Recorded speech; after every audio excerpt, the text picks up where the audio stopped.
On the 12th of January 2026, Moatfield Surgery will be introducing a new triage form.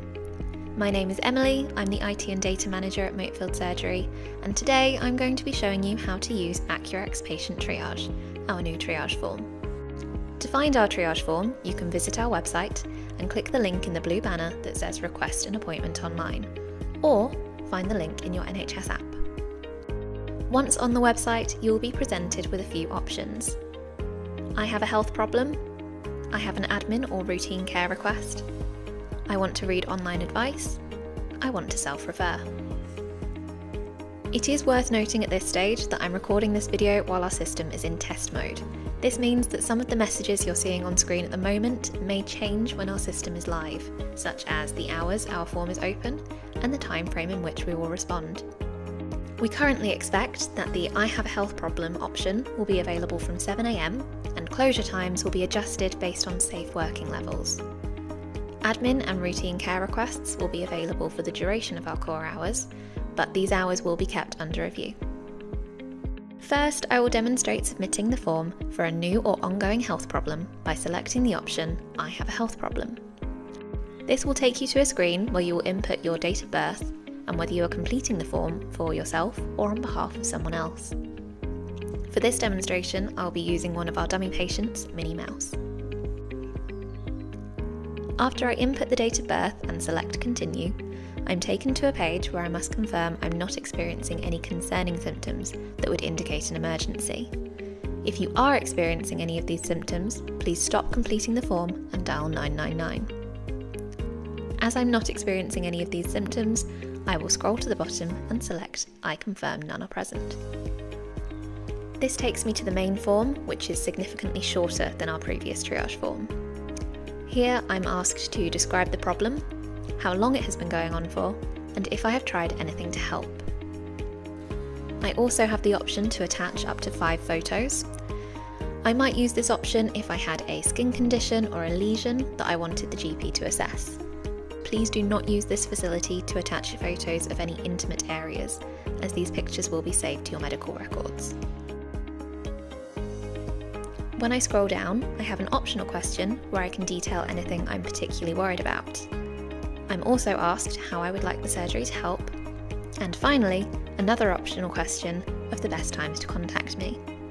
Again, it's important to say that we will only contact you during our opening hours and cannot guarantee the time that you have specified. Once I have filled in the details of my request, I select Continue, and I'm taken to a page where I must fill in my personal details. Again, for the purposes of this demonstration, I'm using our dummy patient, Minnie Mouse, to complete this form. Here I will add my first name, last name, postcode, and phone number. Please try to match this to the details we have on record for you, as it may take longer to process your request if we cannot match you within our system. To help process your request faster, the form asks for a verification code.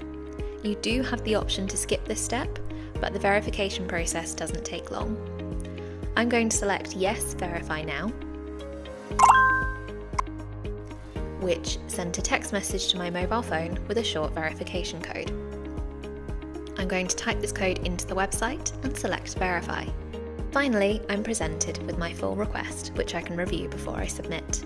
If anything doesn't look right, I will go back and change it. I also have the option at the bottom of the page to type the name of a particular person I would like to speak to. For example, if I've already seen someone about this particular problem, it would be best to see them again. If this is a new problem, or you don't know who you previously saw, feel free to leave this blank. I will complete this form by selecting Submit Request, which takes me to a confirmation page. This will tell me when I can expect a response and signposts me to resources for urgent help. Again, as I'm demonstrating in test mode, the messages and timeframe may differ when we go live. So, that's how I would complete a medical request for a new or ongoing problem. It didn't take me long, and I could complete the form in my own words. Going back to the main page, I also have the option to submit an admin or routine care request. Here I can select from the following list: Fit Note, Routine Care, Test Results, Referral Follow-up, Doctor's Letter, Other Admin Request. I'm going to demonstrate a routine care request for you, so we will select the routine care option. This takes me through some of the steps we went through before. I'll input my date of birth and confirm I don't have any concerning symptoms.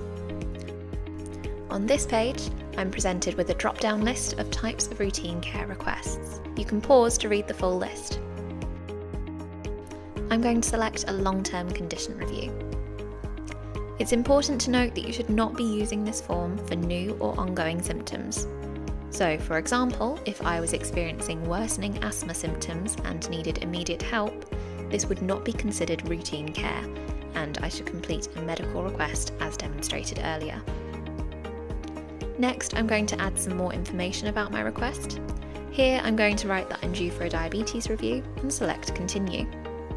This will take me through the same confirmation steps as before, where I will input my personal details and complete the verification steps before submitting my request. I hope this demonstration has helped to provide you with some further understanding of our new product. A step-by-step guide is available on our website, on our announcement page, and will be linked on our How to Book an Appointment page when the product is live. For information about the upcoming changes and why we're making them, visit our website or find the announcement video on our social media pages and our YouTube channel.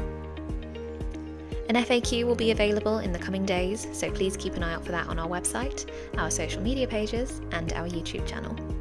In the meantime, please feel free to share your thoughts with us through our appointment system feedback form, which is linked on our website, or via our feedback box in reception.